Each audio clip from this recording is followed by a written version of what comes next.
จโร่ไหมครับปาเจโร่มีครับราคาเงินสดมีเริ่มต้นตั้งแต่400,000 กว่าบาทเลยแต่มีแบงค์10เหลือ300,000 กว่าเท่านั้นเองนะส่วนเงินผ่อนมีเริ่มต้น12,000 11,000 12,000ได้ปีใหม่ๆเลยปี16-17นะฮะลองทักมาดูบ้านเขียวได้123 ปีหรือใครที่ประกอบอาชีพอยู่และไม่รู้ว่าตัวเองออกได้หรือเปล่านะลองทักมาปรึกษากันได้เลยไม่ว่าจะเป็นอาชีพไหน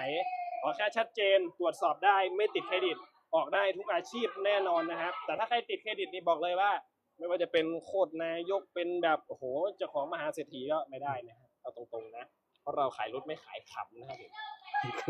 ขายขำไปต่อนะไม่ใช่มาแล้วบอกออกไม่ใช่แบบคุยกันในไลน์บอกออกได้แต่พอมาหน้าร้านบอกออกไม่ได้แบบนี้ไม่มีครับแต่ขออย่างเดียวแจ้งข้อมูลตามตรงเท่านั้นเองเดี๋ยวผมจะบอกเองนะว่าออกได้ไหมหรือถ้าออกไม่ได้ต้อง